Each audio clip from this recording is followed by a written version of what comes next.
Welcome to Perfectly Imperfect. I'm Luke from Four Paws, and if you enjoy learning about dogs, then hit that subscribe button. But for now, let's talk about how to fix unwanted behaviour.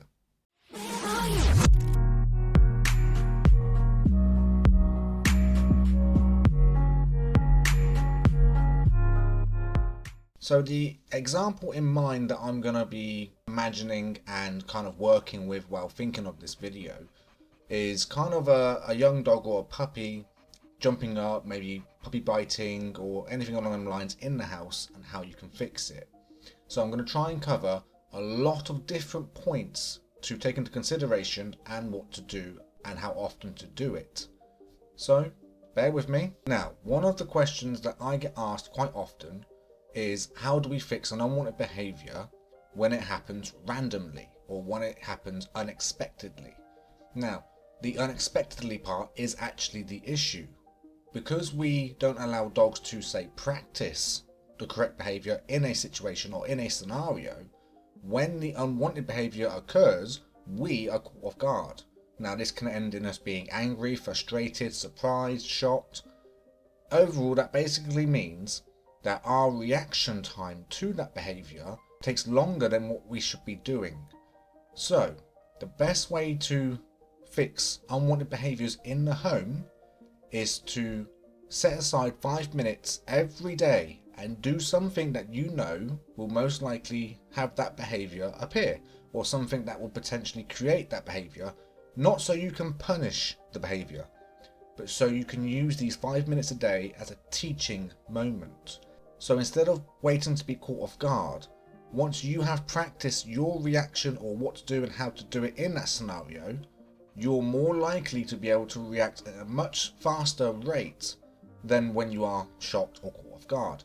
And on top of that, dogs also do practiced behaviour. So if they've also practiced wanted behaviours in situations or scenarios, they are more likely to then use them behaviours in them situations and scenarios. It's basically, if a puppy goes into a brand new situation, they don't know or they are not sure on what we would like them to do, therefore they do whatever is natural, whatever sounds fun, or whatever comes to mind.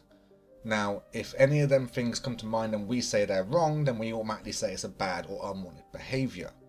So a lot of this issue is also looking into or understanding what is normal dog behaviour or psychology compared to what is expected human psychology. What is it humans are expecting here compared to what is natural for a dog? One method I love to use, especially with young dogs when I'm beginning training and I'm just teaching them certain boundaries, or I'm just teaching them that there are certain things that they can do to get the things that they want, compared to doing things that won't get them what they want. Now, I believe majority of trainers actually call this positive punishment, although I've also heard a few trainers call it negative punishment. And an argument of emotional frustration also gets made when talking about this topic. But stick with me, I'm going to give you, in my opinion, the pros and cons, and of course you guys are free to make up your own opinion. Whether it's in the past or now, at some point or another, we've all tried the whole locking a dog out of a room or sending them to the garden. And generally we leave them there for, say, 30 minutes, 60 minutes, 2 hours, 5 hours, whatever the time frame is you've tried in the past. Usually because we are cross or we are angry with what the dog did. Now, the issue here, that is too long. And what I mean by it's too long, when the dog or the puppy forgets the initial reason why they were placed out in the first place, then there's no teaching once they come back in. Now, if you set 5 minutes aside a day and you do practice the putting out, so you either put them out behind the stairgate or you put them into another room, whichever door is closest to you. You don't need to drag your dog around the house, okay? There's no need to complicate this. Sit next to a door on the floor and play if you believe that's going to result in potential jumping or potential biting. And as soon as there's one bite or as soon as there is a jump, you just place them outside the gate. Count to 30. That's it, 30 to 45 seconds.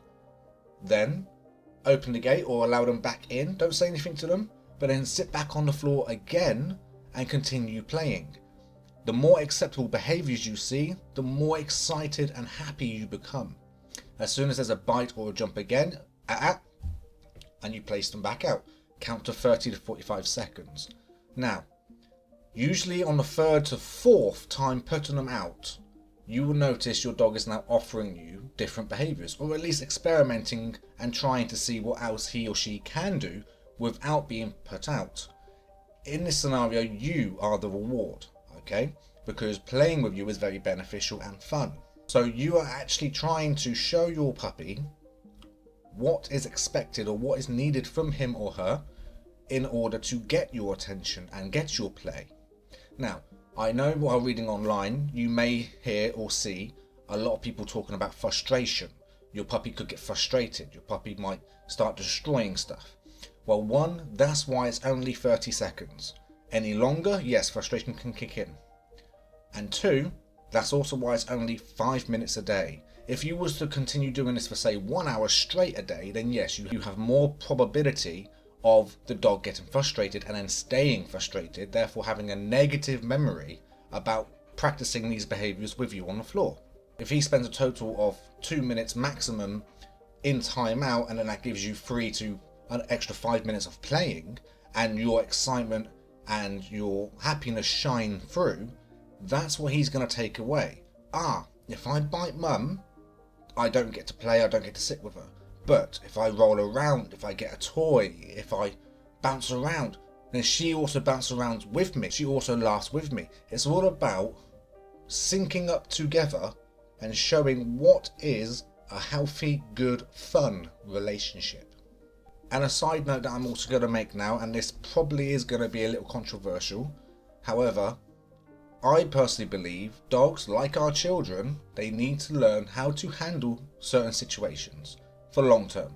Now, doing this in short bursts, I believe is a very healthy thing to do. Dropping dogs or puppies in the deep end and then having it make or break, in my opinion, that is where a lot of things go wrong. That's where a lot of dogs can become reactive, or that's where a lot of dogs can start being a bit wary of guests. And also regarding the frustration, again, like our human children from the age of 2 years old and up, they need to learn how to manage little parts of frustration. Again, if it was 1 hour straight, then yes, they're going to get very frustrated, they're going to stop learning, they're going to not enjoy anything and not going to want to do it again. But the fact that it's only 30 seconds at a time, and it's broken up into sections, and it's literally 5 minutes a day, it means that they can technically feel a healthy amount of frustration, which helps them build up a bit of control over it and expectation. But as it's only 5 minutes a day, that gives them a healthy amount or healthy dose of that feeling to help them or aid them learn to control it or understand it in the future.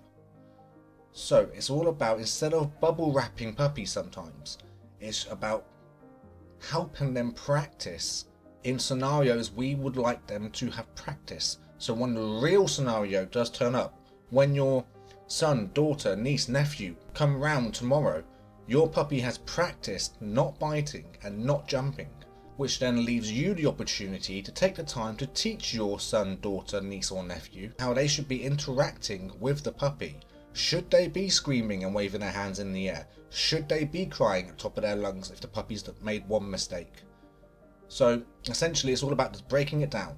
5 minutes a day, pick something that you believe is going to bring out an unwanted behaviour, or at least pick a scenario that should be practiced for your puppy or your adult dog. Okay, there's no age limit on this. And practice the unwanted so you can teach in the wanted. I'm Luke from 4 Paws.